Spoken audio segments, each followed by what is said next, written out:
Halkani waa shabakada warbaahinta GMN ee laanteeda af Soomaaliga.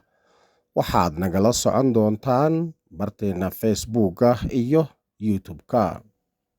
Wararka ugu doorka roon oo maanta idiin hayno waxaa ka mid ah isku horimaadyada u dhaxeeya ciidamada xuduudda Suudaan iyo ciidamada federaalka iyo maleeshiyaadka TPLF dhowr maalmood ka hor ka bilaabmay aaggaasi. 1672 Itoobiyaan ah oo ay ku xirnaayeen dalka Sacuudi Arabiya ayaa dib loogu soo celiyey dalkooda Itoobiya. Taliyihii hore ee ciidanka ilaalinta kacaanka Islaamiga ee Iiraan, Muxsin Razai, ayaa wareysi cusub uu bixiyey oo ku sheegay in ciidamada Iiraan ay diyaar u ahaayeen in ay weeraraan saddexda goobood ee ku yaalaan Ukraine. Qodobadaasi iyo kuwa kale ayaad ku maqli doontaan wararkeena ee maanta. Isku horimaadyada u dhaxeeyay ciidamada xuduudda Suudaan iyo ciidanka federaalka Itoobiya iyo maleeshiyaadka TPLF ee dhowr maalmood ka hor ka bilowday aaggaasi. Dadka degan magaalada Alamaata ayaa sheegaya in diyaargarowga ciidan iyo isku horimaadyadaba ay sii socdaan. Qof degan magaalada Alamaata oo codsaday inaan magaciisa la sheegin ayaa sheegay in ciidamada TPLF ee la geeyey goobaha la kala yiraahdo Sireesar, Bisobar iyo meelo kale oo gaar ah oo ka mid ah gobolka Raaya. Ciidanka TPLF oo aad u fara badan ayaa lagu daadguraya jiidda Raaya iyadoo ka cabsi qabaan xaaladda dagaalka, waxaana la faray in ay isu diyaariyaan dagaalka. Diyaargarowgu hadda wuxuu ka socdaa Sirees iyo Bisobar, aaggaasi ee Butasafara loo yaqaano. Waxaa sidoo kale bandhigga halkaasi laga soo arkay waxaa ka socda Wajah, Kobo, Jarota, Danaya, Leko, Selaan iyo Balaybar, Baybawa iyo Qutaga. Waxay diyaariyeen ciidankooda khadka Wajah. Ciidanka farsamada gacanta ku haya ayaa sidoo kale dhaqaaqay oo ku jiraan aaggaasi, ayuu yiri shakhsigaasi oo codsaday inaan magaciisa la sheegin.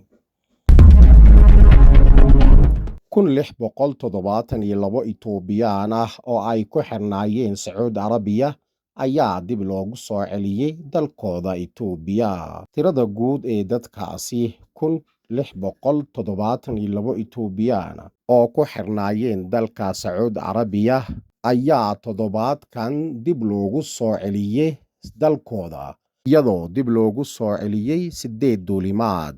Dadka soo laabtay waxaa ka mid ah 1670 rag ah iyo 1 haween iyo 1 ilmo yar iyo 34 caruur oo aan qaangaarin. Ololaha dib u soo celinta oo bilaabmay 5 bisha Xamle ee sanadka 2018 ayaa dib loogu celiyey in ka badan 90,000 oo Itoobiyaan ah. Wasaaradda Haweenka iyo Arrimaha Bulshada ayaa sheegtay in laga shaqeynayo ka hortagga tahriibinta dadka, kor u qaadista wacyiga dadweynaha iyo hirgelinta socdaalka nabdoon ee sharciyeysan.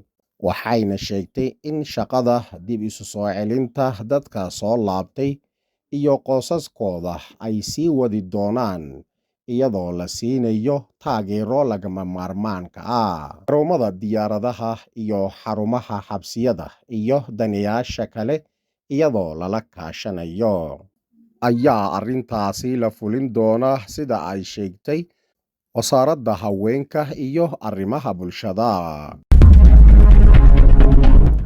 Taliyihii hore ee ciidanka ilaalinta kacaanka Islaamiga ah ee Iiraan, Muxsin Razai, ayaa wareysi cusub uu bixiyey uu ku sheegay in ciidamada Iiraan ay diyaar u ahaayeen in ay weeraraan 3 goobood oo ku yaalaan Ukraine kadib markii, sida uu sheegay, Ukraine ay weerartay markab ganacsi oo Iiraan leedahay oo ku sugan badda Caspian, hase yeeshee wuxuu sheegay in go'aankaasi la hakiyey kadib waxa uu ku tilmaamay raaligelin ay Ukraine bixisay.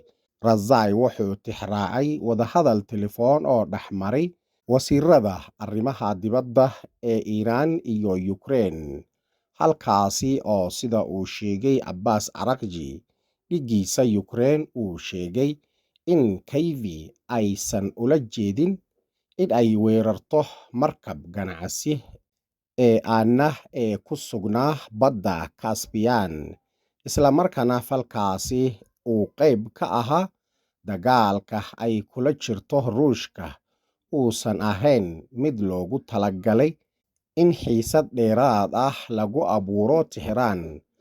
Razai oo ah la taliyaha sare ee militariga ee hogaamiyaha Iiraan ayaa sidoo kale wareysiga ku sheegay in maalmihii ugu dambeysay ee dagaalkii 40 maalmood ee socday, weeraradii saxda ahaa ee diyaaradaha aan duuliye lahayn iyo gantaalada Iiraan ay ku qaaday saldhigyada Mareykanka ay sabab u noqdeen, sida uu sheegay, in saldhigga ku yaala Kuwait si weyn loo burburiyo, in ciidamada Mareykanka ka baxeen Erbil, Ciraaq, iyo in taliyayaasha CENTCOM laga raro Urdun loona wareejiyo Israa'iil. Wuxuuna ku dooday in arrimahaasi ay hor istaageen weerar dhulka ah oo Mareykanku qorsheeyay. Razai oo hogaamin jiray ciidanka ilaalada kacaanka xilliga dagaalkii Iiraan iyo Ciraaq ayaa sidoo kale ka hadlay mowqifka hadda ee dalka Iiraan ee ku aadan khilaafka kala dhexeeya Mareykanka iyo marinka Hormuz, isagoo yidhi, ma oggolaan doono in waddo kasta oo aan Iiraan lahayn laga furo marinka Hormuz, xitaa haddii Mareykanku halkaasi keeno maraakiib ku socda waddo aan sharci ahayn oo dhex mara marinka Hormuz, waxaan bartilmaameedsan doonaa maraakiibtaasi.